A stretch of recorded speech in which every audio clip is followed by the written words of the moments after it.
The point of this book for a Bitcoiner is to arm you with the moral language so you can talk to other people and help yourself with like how you advocate for Bitcoin. The peace of mind that you start to feel when the decisions that you make align with the values that you actually have, I mean, it's indescribable. The thing that drives me is not just to protect myself from debasement. I want to end fiat. I want to end central banking. What we're doing is we're experiencing a new form of slavery, a modern slavery, modern chains, hence the name of the book, and it's invisible to most people. You can kind of orange pill people instead of just talking about it. It's like living it. When you live it and you're hey, I have time to spend with my kids and my kids love me. You become this shiny family. And then people are like, what are you doing? Oh, I save in Bitcoin. I freed myself from debasement. Like, that's what I did. Hey, you can do that too?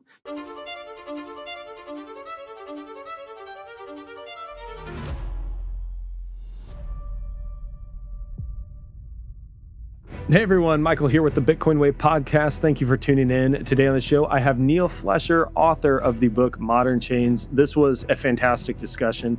He frames Bitcoin very differently, so he avoids the macroeconomic lens and all of those things and hits straight at the heart of it.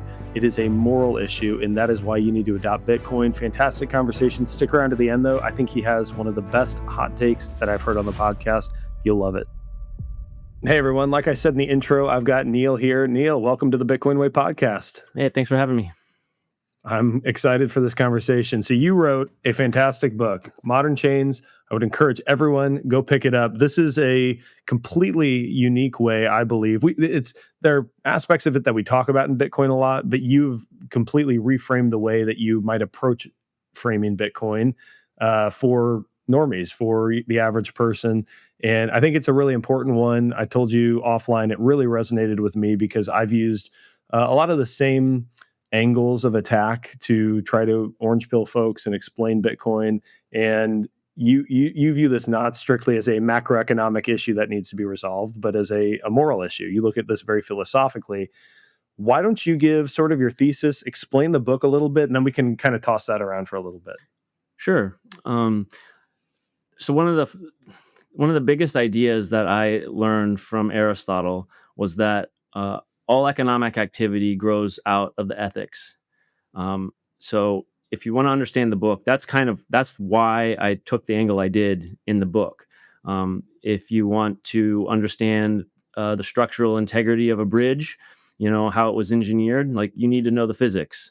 So I was approaching our monetary system, not understanding it, and I didn't want to just go look at all the material. I wanted to understand the ethics that drive this. So I basically just tried to push all the economics aside and like clear the landscape of the economic debris, so I could get at the ethical roots that drive our economy. And I approached our monetary system like not knowing anything about it. Like I ignored economics and finance for my entire life, until basically, midlife. And when I started looking at and trying to learn, I just wanted an objective examination of the mechanics of our monetary system. It's like not looking at intentions, not looking at anything else, but just like what are the moving parts? How does this thing operate? And then so we do that in the book, and then basically the whole moral part is like, well, what do these motions, what does this function mean morally, ethically? So that's kind of like the big kind of overarching, like what this book is it is a return to it puts first things first. Like I don't think Aristotle's wrong. I think he's completely correct that all economics presupposes the ethics. So if you have economic problems, it's coming from that root. It's coming from that immoral, unethical kind of seed or root or whatever. So that was my approach. So it objectively, this is not an opinion. This is like I just went to the Fed. I looked at all their writings and I looked at all the stuff that the different chairmen said, and I looked at the mechanics. So it's like there's really no dispute, this is coming from the Fed. This is what we do. This is how our monetary system operates. And it's just like, okay, they're granting me these premises, kind of from a logic side. So what does it entail? What comes out of these things? And it's like, it's undeniable that the um, the dollars are lent into existence. We create money through lending them into existence at interest. That's what they mean, like when they talk about printing money. Oh, we print the money. It's like, well, they're lending it into the economy. They're injecting it into an economy, um, and so that's how we get our dollars.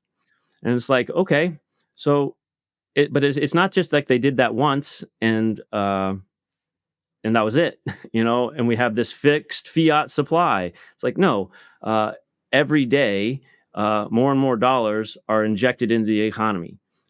This is an expansionary system that has to increase and expand that monetary supply to sustain itself.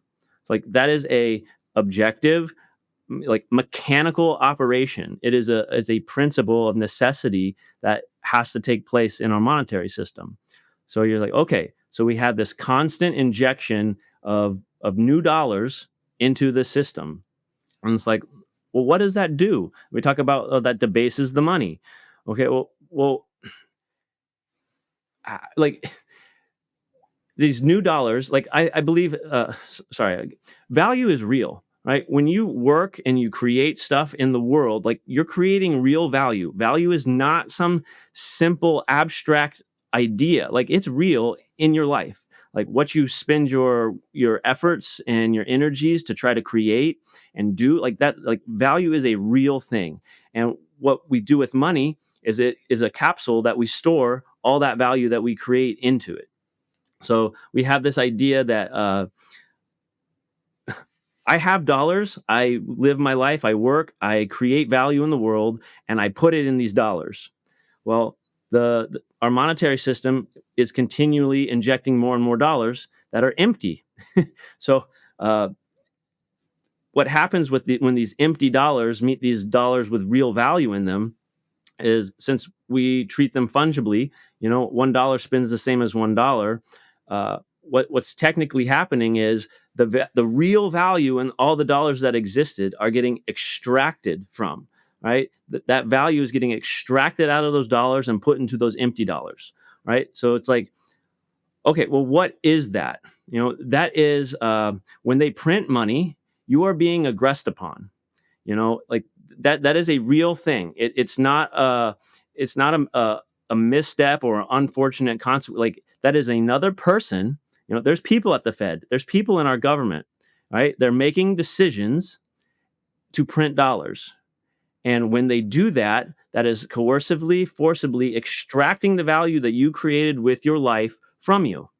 Okay, so you know I what do we call that? So that's like mechanical, like the mechanics of it. That's what's happening. So what do we name that? And what I picked up from Aquinas is, like, when we're talking about moral crimes, when we're talking about like identifying and categorizations, it's like the object that's in focus, like what's being taken. That's the thing that identifies and differentiates how we classify moral crimes. You know, when they print money, are they punching me in the face? No, they're not. So like that's not the aggression. When they print money, are they killing me? Are they taking my life? It's like, no, I'm still alive. When they print money, are they taking the dollars out of my wallet and putting it into there? No, I still have all the dollars in my pocket. I still have all my property. So it's like, it's not stealing, and it's not even a tax. Like, do you get a tax bill for inflation? Do you write a check to the IRS and say, here's my inflation tax? It's like, no, that's not correct either. It's like that extraction of your productive energy, the extraction of the value, the fruit of your work, like that's what slavery is. So when I connected that to, when I identified, like, okay, this mechanism, our monetary system, is an instrument of extraction of coercive extraction, uh, it's like that's what's happening. That's its function. You know, we look back at chattel slavery and we say that's really bad and it was horrible and brutal, and you have actual chains and you're whipping people and like you're using physical domination to extract their productive energy. Um, but with the dollar, with the fiat, uh, that same extraction is happening. It's just not through physical domination. It's through monetary manipulation.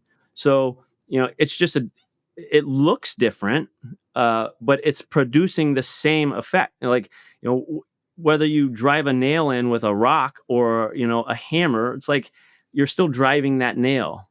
Um, you know it- Whether I stab you, in the chest with a sword, or I poison your coffee, like I'm still murdering you. Like you can use different instruments to achieve those same ends, and that was kind of the thing. Just like it brought the gravity of the situation, like it just like burned searing clarity into my soul. Was just like I have to do something about this, because like it's one thing, like I'm being aggressed upon, right? They're debasing me, they're debasing my life, my savings, my work. But like it's not just me, it's all of us. It's my kids, it's my wife, not even my grandparents and my ancestors. They worked to create and to push to keep this ball rolling forward, trying to like give society a better life, and it dishonors even that, so it's just like past, present, future, like this whole collective thing of what we call humanity is being aggressed upon by other people. And whether they're doing it maliciously, or they're just doing it out of some misguided benevolence, it's like I just don't care. I just want to stop um, this aggression. I want to stop being debased. Um, so it was kind of as I was working my way through trying to understand our monetary system, you know, that's the moment that I kind of arrived at this place before I even ever started to look at Bitcoin. So it's like having that, like, this is the problem that I have to try to figure out and work on, very clearly defined. That's what made getting Bitcoin so fast and easy, like, possible, you know? I, no, I think you hit the nail on the head. I have probably, as I've gone on my Bitcoin journey, described the fiat system as slavery, but somewhat flippantly, right? Not like I didn't have a definition for how and I would, if someone pushed me, I probably would have said, oh, well, not like that. It's just it's a different thing. But Yep. when you begin to define terms, which I think is really important and which I have probably failed to do it at certain times, is in slavery is nothing more than the extraction of someone's productive energy or something to that effect. It becomes very evident that that's exactly what they're doing. Inflation is not theft, it's not murder, it's not a lot of things, but it is the extraction of one's Yeah. productive energy. And by that definition, because many people, I think you talk about this in the book, many people would say, well, there were probably slave owners who were kind to their slaves, and then there were slave owners who were horrible to their slaves, but it was still slavery. You just were lucky to be, that slave versus that slave to some degree, but still slavery, right? Yeah. And what we're doing is we're experiencing a new form of slavery, a modern slavery, modern chains, hence the name of the book. And people are don't it, it's invisible to most people. So I think framing it this way is helpful, but I think you have to sort of go the extra mile on explaining why that is. Because I think if I told the average person our fiat system is slavery, they would say you're being dramatic. It's we have it really good. It's not like slavery at all. Would you agree with that? Oh yeah, I totally agree with that, because I was in those same shoes. Like I heard somebody mention slavery, and I just thought it was like some hyperbole. I thought it was, just some like loose analogy to try to make some clickbaity point. It's just like, but I took these things to, essentially metaphysical bedrock, and started building up. And I just, once I formed that category, that no, it's not hyperbole, it's not a clickbait thing, it's a formal definition. It's it that I couldn't roll back that consciousness. Like, once I had the category, I couldn't avert my eyes. Like, that is the truth. That is what it's doing. It performs the exact same function. And, like, philosophically, Aristotle, Aquinas, like, when we're defining things, we're stripping away all the accidents, all the contingencies, anything that could be more or less, or, we're trying to reveal an essence, and that's why that formal definition is true. It is the essence. Like, you know, it, if you chain the man to the plow or you debase his currency, both of those instruments serve that exact same function. And it's just, you know we get fixated, and Aristotle hated the sophists. And his critique of them is, the sophist fixates on the particulars, it fixates on the accidents, and they miss the essence. So, to say, oh, today's not slavery because we don't actually abuse people, and the conditions are different. It's like, those are accidents. That is just a modern sophist take on that idea. Um, How is when you've I imagine at times you articulated this thesis, this concept to people before you wrote the book. You were bouncing it off friends, family, maybe other Bitcoiners. What was the feedback you got? Were people understand? Was that like a light bulb moment for them, or is it a struggle? What's your general experience? yeah. So the first idea that I tried to write just like a 1,500 word article, and I passed it around to a couple friends, and they're not Bitcoiners. Then and they were like, something clicked with it. Like, they like, I sent it out not thinking, like, maybe I would get a little bit of response, but they started engaging with me. Like, it wasn't just like, oh, that was a nice article, or, oh, good, I hope, wish you luck. They were asking questions. They were like, well, what about this, what about that? Like, it sparked something inside of them. Like, I'm like, the idea is just ring the truth. We are rational creatures. I mean, like, we recognize truth when we see it. So, kind of this idea, like, I'm trying to, the point of this book for a Bitcoiner is to arm you with the moral language, so you can talk to other people and help yourself with, like, how you advocate for Bitcoin. you know I I want to orange pill like a node. I don't want to orange pill like a miner. Like, currently, like, for my journey, it was slog through this entire swamp of economic theory and, calculations and all this stuff. Spend 1,000 hours trying to learn economics so you can understand what Bitcoin is, versus just open your eyes and validate the reality that's before you. Both of those require work, but there's an asymmetry there. And I don't think that, when we have, let's just say, 1% adoption of Bitcoin, like, I don't think it's because 99% of people are stupid. I, as a strategist, as someone from the military, like, I'm always thinking about tactics and strategy, and, well, like, if it's not working, like, why? And my idea there is just like, well, I think that all the people that could have gotten Bitcoin through the economic angle probably already have. And, you know I- it's not an indictment, that, like, uh, plumber Bob and farmer Joe don't want to learn economics. Like, I don't think that that's their life. Like, I don't know.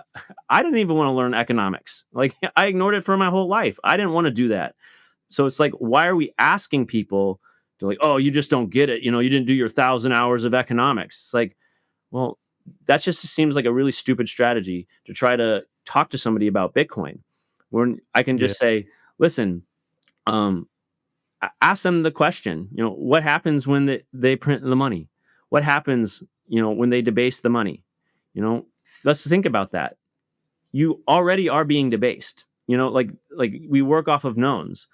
I know that if you have $1 in your pocket, you're being aggressed upon. You are feeling that. Like that is part of your life, your lived experiences. You are in the system, you are being aggressed upon. So let me just help you open your eyes and recognize what's happening to you. So it's like it's just asking the right question. Hey, think about this honestly. Do you have an answer? Do you know what's going on? Explain this. And someone's like, oh well, yeah, when they print more money, they're devaluing the currency and da da da da da. That's an economic answer.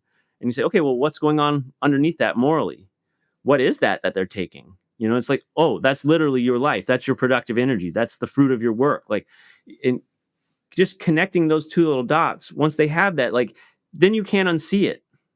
So it's like I was kind of in that sense, like moral recognition is vastly a superior strategy than economic calculation. Like that's what Bitcoin employs. Like Bitcoin uses that asymmetry to help protect itself. So why can't we use that same type of asymmetry to take the fight, and start orange pilling more people? So I completely agree with your thesis. I'm going to give a comment, and I don't know. We'll see if I land on a question here at the end. But at the very least, I'd like your thoughts on this. To me, though, if I were to play devil's advocate on what we're discussing here, there's still a big leap where it's you can't just accept that semantically. Okay, slavery, like everything you said made sense, but or you can't have a but at the end of that. People need to internalize that for them to take action. And I think at the end of the day, there are still for someone to adopt Bitcoin, it can't. Well, maybe no, no. Let me reframe that. I think for some people, they can look at they can view it as the moral high ground and take action accordingly. You've orange pilled me because I understand that to not opt out is to opt in or to continue to opt into a system of slavery, and I don't want to be a part of that. I suspect, and I would imagine that there are still many people who say, okay, but the moral high ground doesn't necessarily feed my family, doesn't necessarily enable me to store value over a long time horizon, secure generational wealth for my family. And so I need to understand, besides Bitcoin being morally superior to fiat, how does it win? And I think that's where like the number go up. And, we talked offline, like I get sick and tired of the number go up maxis. Everyone, is crying about a little dip and that sort of thing. But I do understand, though, that they need to understand that there's an economic advantage, not just a moral advantage for many people, I suspect, to adopt Bitcoin.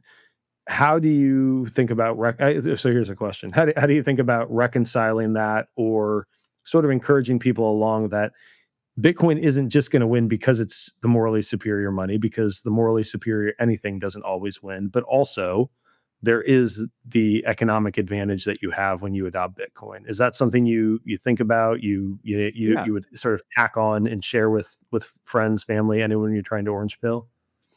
Yeah, sure. So for me, since I understand the ethics, I actually understand the price action.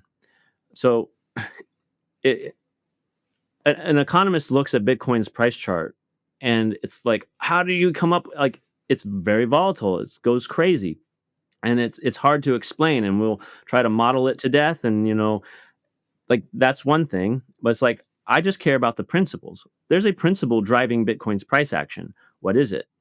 Like on the day to day, it's volatile. But then you take a step back and you look at it in the log, and it's just one perfect 45-degree line. And it's like, how are these two things jiving? They seem contradictory. You have the volatility versus basically a constant, you know, uh, up and over. And it's like, that's because moral money is more valuable than immoral money, right? People people will still trade it, and they'll speculate and gamble with each other. People have been going in the back alleys and rolling dice for all of human history. Like that's not going to change. So I understand that, and that's part of the volatility. People gambling, leveraging, all that craziness, like trying to take advantage of each other. But that just that ethical principle of like, look, when you're creating value in the world and you're storing it in Bitcoin, you are protecting yourself from debasement. So what is yours is yours. unless you literally consent to give it to somebody. No one can coercively take your Bitcoin from you. Like that's the other big like paradigm shift. The coercion becomes necessary consent, persuasion. You have to offer me something that I want for me to part with my Bitcoin with you. So it's like that's a really crazy thing. So it's like, but how does that help you? In your economic day to day? It's like, well, we're in this transitionary period where fiat and Bitcoin are in this clash. It's an energy transfer and it's sloshing around back and forth and it's very volatile. So how do you mitigate that and get through this transition? It's like we live in this dollar world reserve currency, and like, yeah, you have to. This transition from being able to spend and live with dollars to that to Bitcoin is going to be messy and probably longer than I would like. So what do you do about it? What's the strategy? Well, it's like it's just you save. Like that's that you save your excess. Whatever is for the future, you just put that in Bitcoin. If you live your day to day on your dollars that you make, that you earn at your fiat job or whatever you got to do, it's like that's fine. And if you don't have anything to save, if you're not creating enough value in the world that people are giving you access to, then your life means, it's like, well, then you're just surviving, and that's fine. you know but if you're making more and you want to save for the future, or you want to save for the rainy day, like you just put that into Bitcoin. And like that's to me that's I think that's the best strategy you can have moving forward. Like knowing you're being debased, knowing you're being aggressed upon. It's like how do you prevent yourself but still feed yourself? Like that is a real question, and I don't dismiss that at all. And I go about that in the book. I try to talk Mhm. about like, don't you don't have to just YOLO in. Like you need to learn. You need to understand how to navigate through reality. Like that's all we're doing. We're all navigating through the same existence, the same reality, and we're trying to figure it out. Like it's complicated and messy. We're human beings. But if you start to learn and you're pushing yourself to learn more and more and more, uh, it's going to follow up in your actions. Like it transitions from just like, in the complete fiat mindset, there's no incentive to save because intuitively it's stupid to put your cash in your mattress. Like no one needs to learn that like in a book. They know that that's stupid. So they don't do it. So they just spend it on whatever they want. Like it. That's what feeds this consumerism.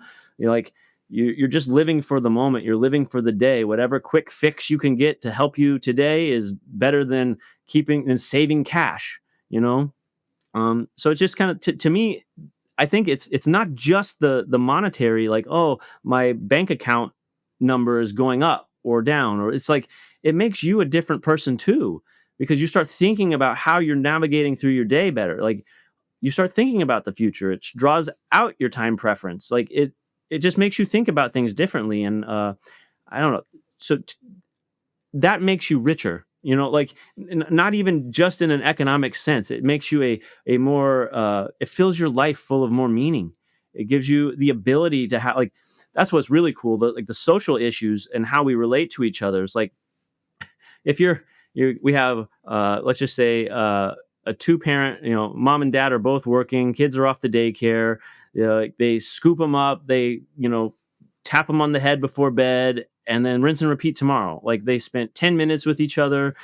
Everybody's stressed out because we can barely make ends meet, da da da da da. Like that's the living experience of a lot of American people. And it's like when you can start to keep what you're earning, when we can shield yourself from debasement, well, that gives more of your life back to you to then invest in your children, invest in your spouse, invest in your neighbors. Like community, like social capital is the most sovereign wealth of all. And it's the asset that we've basically punted on. We've just gotten rid of it. Like it's almost I don't know. When's the last time you went over to your neighbors and just talked to them? Like I know I haven't even. It's like I don't. I say, hey, when we're backing out of the drive, it's like, okay, like that's not a very meaningful relationship, but they live right next to me. You know, I don't know. Just kind of a Yes. No, I think it's hard to overstate how much of our daily lives have been diluted by the devaluation of the currency that most people are operating with. And I know for myself, I spoke about this in Prague last year. The peace of mind that you start to feel when the decisions that you make align with the values that you actually have, I mean, it's indescribable. The challenge and the hurdle I think your book does a really good job of overcoming is drawing attention to the mismatch, the disconnect between the values that most people have, which would be a bend toward moral money if they understood that there was an immoral money and the immoral alternative that they're currently using. And so, like, my life has changed so much since finding Bitcoin, and it's just bits and pieces that I've changed. Opting out of health insurance, opting into working with getting my food from local farmers and folks like that. So it's and it extends to much more than that, homeschooling kids and many other things. Um, it's you were on Daniel Prince's podcast recently, and one of the things he talked about was how I think he was talking about having a local farmer of some kind who Yeah. is providing this great value. I mean, incredible quality food. He's doing things right. And Daniel made the point. He said, I want to pay you in Bitcoin because you are providing me value. And I don't want to give you these dirty pounds that are constantly devalued, effectively worthless at this point.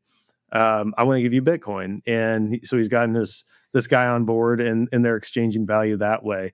I think those are the sorts of those are the sorts of relationships, the circular economies that get built when people recognize not just the economic value of Bitcoin, but the moral value of what it means to opt out of fiat and into a better form of money. So I love that, man. Wait, we haven't gotten to it. I'd love for you to share your background. Tell people who you are, like what led you to writing this book, because I think I'd maybe set some context for everyone. Sure. I always don't think I'm not that interesting or important. It's really the message, but people do want a little context. So it's just like, I mean, I was, you know, I don't even know. I guess I'd just say, I was just born in Kansas. Just lived middle of nowhere, just a nobody, a nothing really. Like I just am a person. Didn't come from money, didn't come from wealth. Just what was impressed upon me was to have a good work ethic. Work hard and provide for your family. Like that's kind of the big takeaway. I enlisted in the military. I did 3 years in the infantry. I got a opportunity to go to West Point, so I went and took that. Flew Apaches. Did pretty well at West Point. Got into aviation, so I learned to fly Apaches. Um, did did all my commissioned officer time and lieutenant commander, company commander, all that. And I got out basically to take care of my family. It's like my wife we both were we met at West Point, and we spent the first 4 years of our marriage apart. And when we finally got together and had co-located at the same post, and had our first kid, it was just like, we can't do that dual military thing anymore and be split up. So I got out so we could do that. And I went back and got my master's in philosophy. And people were always like, what are you going to do with that? And I didn't know. I just, I don't have any particular answer, but I knew that I wanted to sharpen my mind and obtain the skills and the tools to digest and analyze complicated problems and try to pull out from the complexity simple truths. And that's kind of just what happened with this. Like I didn't know I was going to write about the monetary system, but then that's just kind of I got out of grad school and it's like, now what? And I was just like, well, this is something I know nothing about, and it seems pretty important. And like I had a fifth grade understanding of money, as a father of two, and it's just kind of like perhaps that is a weak link. Yeah. Right. So I Yeah. just started looking at it and applied my skills there, and I don't know. Now we have this book. So So don't let me take you down a path you're not interested in taking. But I'm curious, as someone who has been active military and has found Bitcoin, because I think a lot of opinions change about the role of the military, the role of probably in particular the United States in global affairs, um, in the morality of war. I imagine you've what's the book War is a Racket, like there a lot of books out there that I think frame kind of a view that I've adopted over the last year or two. Has your opinion of your time serving in the military changed, or has Bitcoin affected or influenced that in any way? uh, short answer, yes. I mean, looking back, I mean, I deployed twice, so I did 2 tours over in the Forever Wars.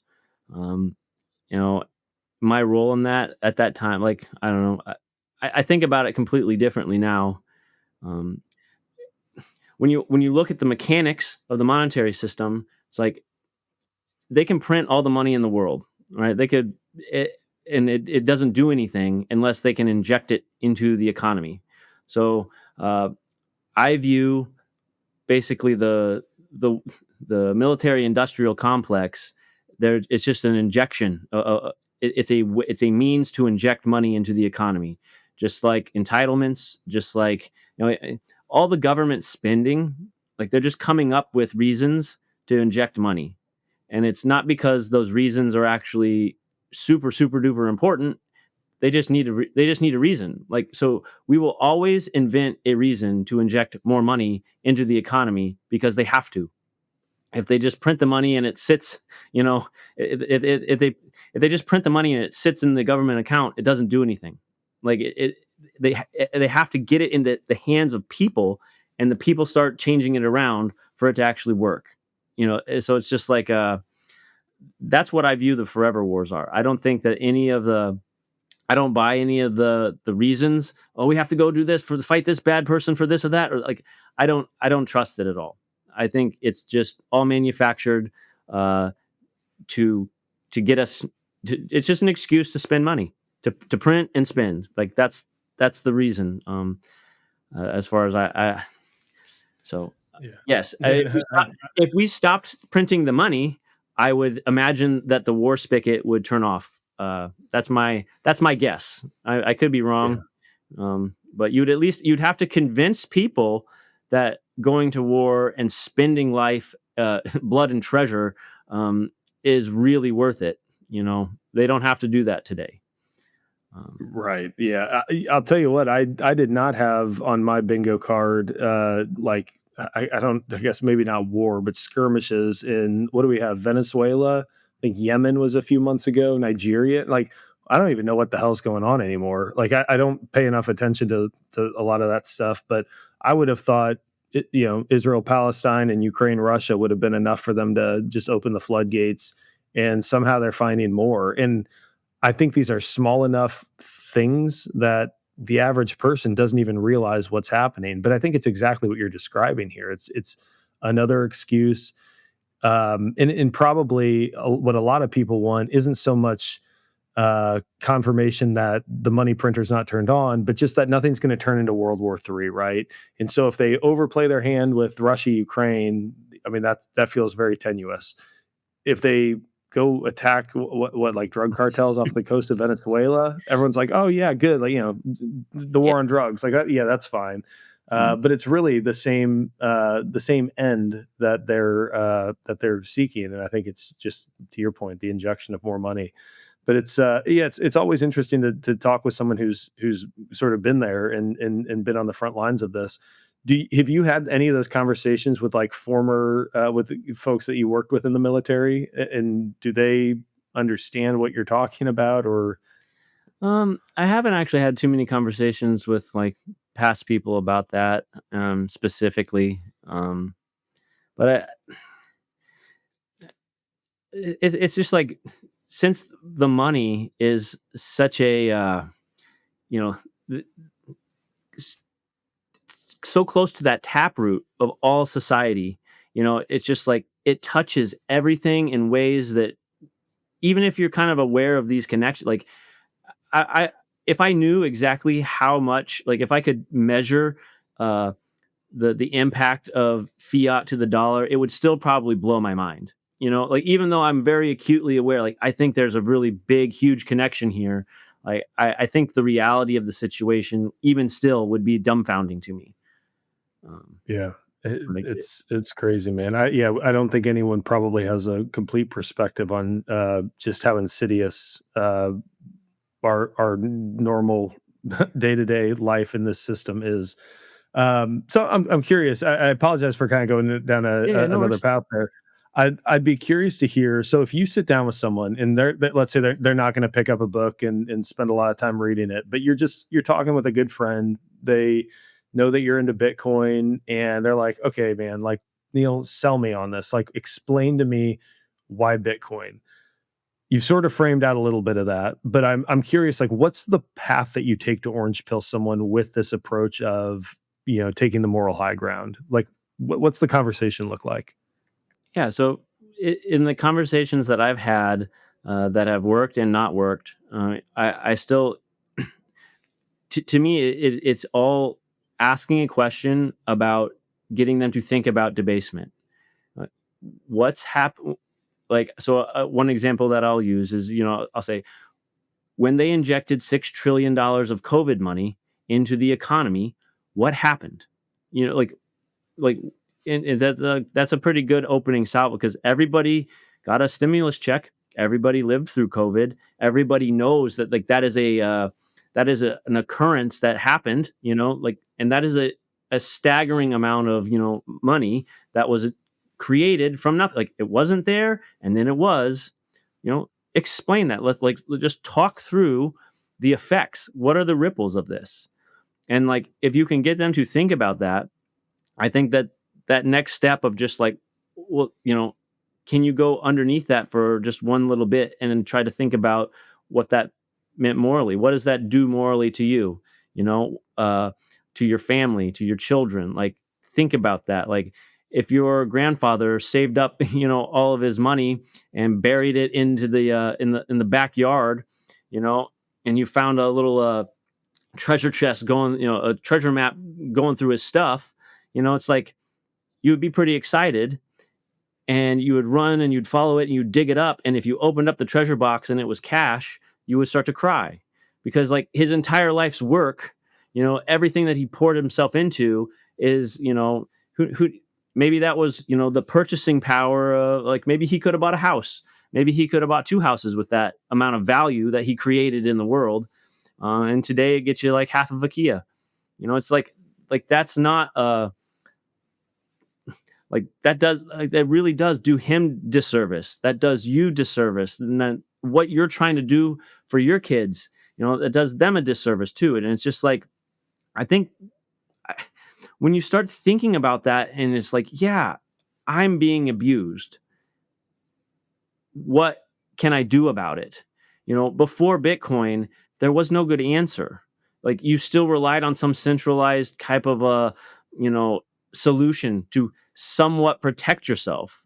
You're just trying to shield. Like that's why everybody that has capital, like they do the land banking or the house banking, or they're just buying assets. Like we don't have a middle class today because we just have people that have appreciating assets and people that don't. And it's just like now that we have Bitcoin, there's a tool that you can pick up right now without asking anybody's permission, without like needing anything but just the courage enough for you to pick it up. Like it's now in your hands. Like before Bitcoin, this abuse wasn't necessary. Like it's voluntary today. Like if you're being debased, it's because you choose to let it happen. Before they were abusing you and you had to take it and you could try to shield yourself a little bit from it. But today you not only have a shield, you also have a sword. Like and that's what I'm about too. Like, yeah, and that's another thing that made me write this book, because it's like it's one thing to say like, okay, I'm going to start stacking, I'm going to start saving my excess value that I create in the world in Bitcoin. And then you start thinking and you're playing this through and you're like, yeah, and but I don't want to just pass my kids some sats. When I die and they like, oh, here's dad's stack, hooray, and we still live in this fiat central banking world. Like, I don't want that. Like, I would much rather in fiat destroy central banking and make it a push it into obsolescence, like just make it irrelevant. I just want to push it off the table, get rid of it. Like, that's my actual uh the thing that drives me is not just to protect myself from debasement. I want to end it. I want to end fiat. I want to end central banking because we don't have to put up with it anymore. And it takes us rallying the pitchforks to say, listen, Bitcoin is here. Like, it is a discovery. It's a thing that happened, and we can either act accordingly and end this abuse, uh, reclaiming our dignity, reclaiming our sovereignty. Because we don't need it. Like, you can make all the arguments for in the examining the monetary history, and say, well, they needed to do this for that, and like it's just a unfortunate consequence of how this thing's progressed. But it's like, now that we have Bitcoin, we can just chop that off. Like, it just doesn't matter anymore. We have a tool, and even if you want to say, is it the only, like, I would even grant somebody to say, like, hey, uh, is a better Bitcoin ever going to come around in the future? And it's like, I wouldn't bet on it, but I would even leave that open to some possibility. Like, it still doesn't change the fact that you should pick up Bitcoin today. Like, you have this tool right here available. Pick it up, free yourself, chop your chains, and let's go. Like, let's end this abuse, because like it does it makes you a more fully actualized human being. Like, you become, like we were talking about earlier, a richer, more meaningful human being. Like, you to be a moral agent as a rational human creature, you're a really powerful thing. Like, I think people underestimate how important they are, not just in your life but the lives of others. Your decisions matter. Your What you choose to do, your actions, they really do matter. And like, having that meaning and living your life, like, it's amazing. It's like, that's why you see people like the other way you can kind of orange pill people instead of just talking about it, is like living it. Like, when you live it and you're hey, I have time to spend with my kids, and my kids love me, and I have this, you become this shiny family. And then people are like, what are you doing? Oh, I save in Bitcoin. I freed myself from debasement. Like, that's what I did. Hey, you can do that too. You can just do it.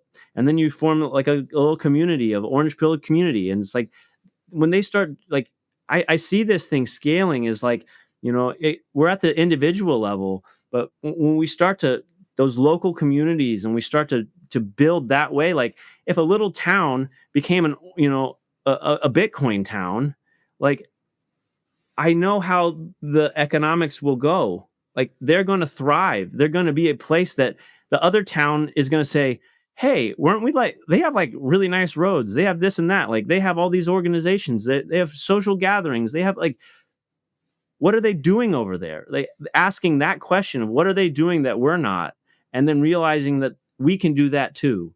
And I think that's how you blow this thing up. Like, that's what grassroots means. And then oh, a town does this. Now it's a county. The state does it. Like, I could see this happen. Like, yeah, there's two ways that this goes, where we get Bitcoin and the entire current state crumbles and dissolves, and we have to like rebuild from the ashes. But there's also, I think, where the people just take it back, and I don't know which way it's going to go, but I know it could go both ways. Like, there's no principle stopping us from doing this, like, I like the power law stuff, like that's a great model of showing, kind of explaining where things are going. But my caveat with it is always that there's no principled reason stopping every human being on earth from just picking up Bitcoin today. It could happen. Like, there's no principle. Like, will it happen? Probably not. But there's no principle necessarily preventing that. So it's like, that's kind of when they talk about like breaks all the models. It's like, well, it could be broken because there's no principle that says it has to follow that. You know. But Yeah, I think you're hitting on a really important point, and that is like I hope tens of thousands, millions of people pick up your book, and I hope tens of thousands and millions of people pick up the Bitcoin Standard, and I hope tens of thousands or millions of people watch our podcast and they get access to these great resources. At the end of the day, though, I don't know if that's going to happen. I don't know how many copies of your book you're going to sell, and I don't know how many people are going to tune into our podcast over the course of its lifespan.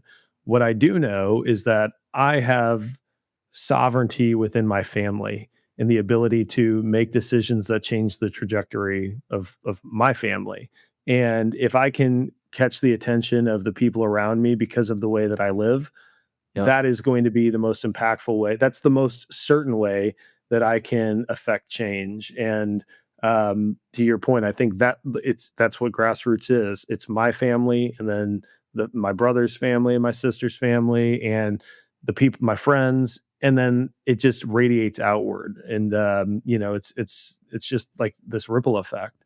But I think it's important. I hope that's a message people hear, because I think it's so easy to get caught up in tuning. Like we get in this echo chamber. You're listening to the same podcasts, reading the same books, engaging with the same people. But what you're actually doing in your life, not just the content you consume or what you think about all day, what you actually do in your life is going to probably have the farthest reaching impact of anything. So make sure that you're making these decisions about how you operate in this world consciously and thoughtfully, and do the things that are going to make a big difference. I don't know if you have anything to add to that. I've got sort of one more thing, a yeah, topic I want to. just real quick, Yeah. like a really important little litmus test is kind of like, do you care more about $1 million Bitcoin or onboarding 1 million families?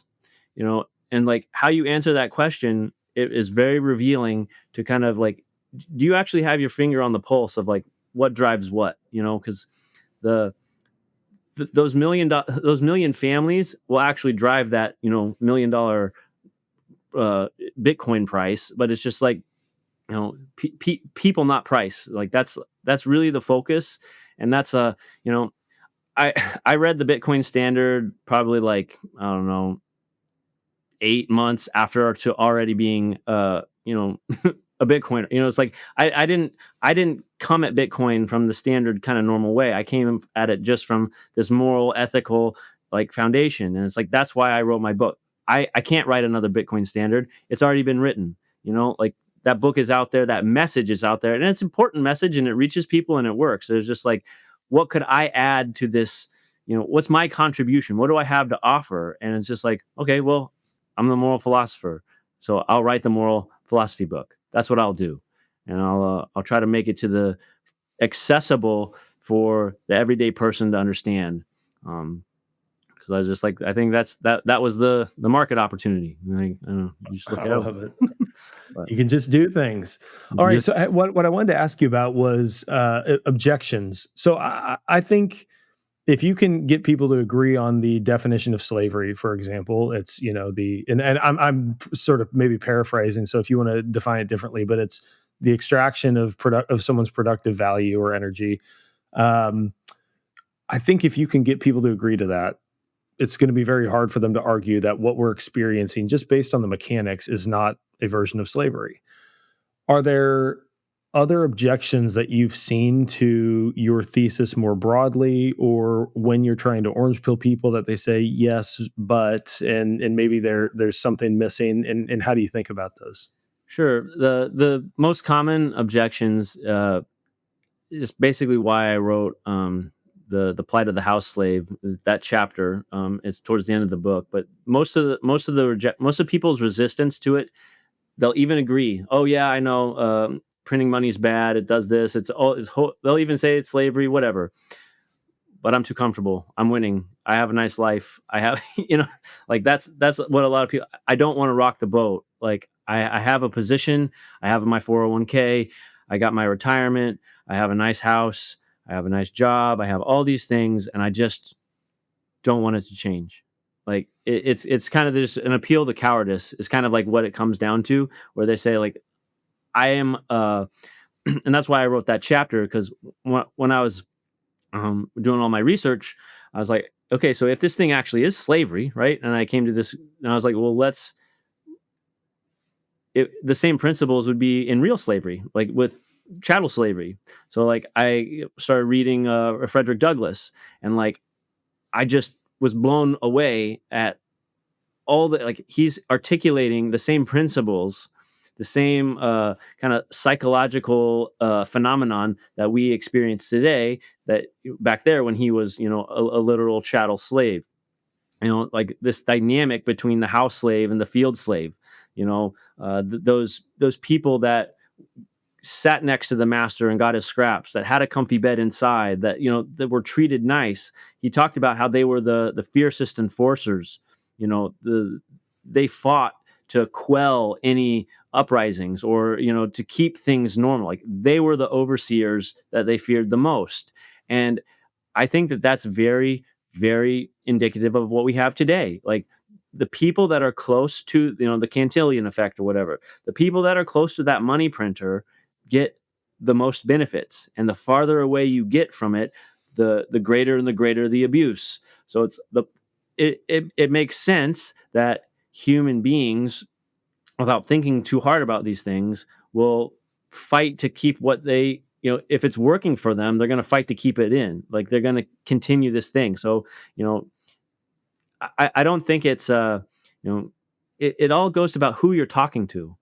So if you're talking to, someone that has a 401k, that's been, the system's been kind of quote unquote working for, in that relative sense, it's just, I would try to push the play to the future. It's like you're contributing to embolden, to strengthening this system that you're going to be passing on to your children and their children. Like that's kind of the angle I would take from there, because like to someone that's under the thick hand, feeling the lash, like they know.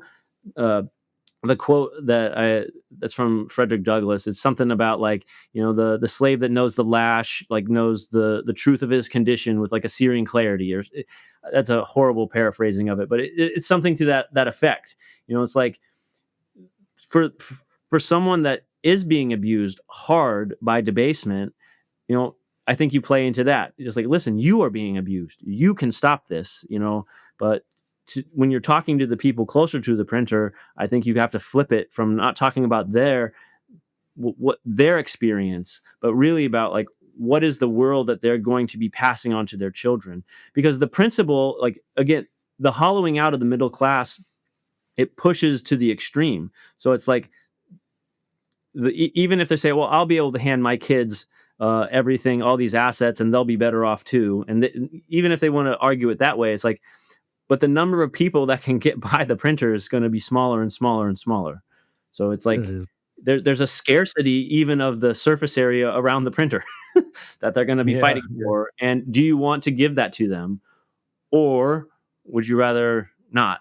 And I don't know. I'd rather give them that thing, the non-fiat uh, world. But Yeah, I obviously completely agree, or I wouldn't be here. I guess maybe the other takeaway is have kids. It's one of the best ways to lower your time preference, and it helps you prepare the world to be a better place more effectively when you can imagine them inheriting something 20, 30, 50 years from now. So, alrighty, man. I wanted to save a couple minutes for this last question because I think this is you already told me what your answer is, but I think this is a really good one. What is an unpopular opinion that you have? You get bonus points if you offend some Bitcoiners with it. yeah, so my unpopular opinion is that the money is not broken. Um, when I completely understand why that rhetoric like caught on, because from a surface level economic vantage point, it seems like it's like debasement is bad, so therefore money shouldn't be bad, and it's broken. But it just takes a little a little philosophical digging, just a little bit of that ethical angle to realize that um, no, fiat is doing exactly what it was designed to do. It's doing the only thing it can do. Like these these mechanical motion, like the arms of this monetary system, the way they move, what they do is just extractive. Like that's all it does, and it does it perfectly. It does, it's uh, when you talk about instruments of enslavement, you know, there's a natural limit to kind of like physical domination. You can only physically dominate so many people, because like there's this, the more slaves you have, the more infrastructure you need to control it. And so it's like, so there's, as you scale it up, it becomes harder and harder. Um, but with fiat, with monetary enslavement, it's universally scalable and there's no limit. Like it's just it, every person that holds a dollar is a slave, and it's just like you're being debased, you're being extracted from, you're being aggressed upon. That's not it's not broken. So it's like in the book I say, it's like if a man's chained to a plow, would you say his chains are broken? And it's like, no, they're not, because they're controlling him. They're the means by which the master is extracting his productive energy to pull that plow. It's like, so why do we say that about money? And people have said, oh well, we say that because it gets people thinking about the monetary system and like digging deeper. And you know I don't like that answer because it's just not true. I'm not going to dumb down my rhetoric with a lie because I think you're stupid. You can't understand the truth. Like, I talk across to people. I treat people as rational human beings. And I think that when you present somebody with the truth, they will not only understand it and get it, they'll actually take it in. Like when they look with their own eyes and they see it and they make that connection, like, I just, I don't think lying to people or trying to dumb it down is just the right way. So I'm going to say no. The money is working. And because it takes it. When you say it's broken, it abdicates all the moral like landscape. Like you've left morality. It's just this neutral, like money as this neutral tool that like function. It's like a tire. Oh, we caught a flat. Like, let's patch it up. Let's repair it. And it's like fix the money, fix the world doesn't mean repair. We don't repair the money. We don't repair this monetary system. We have to replace it.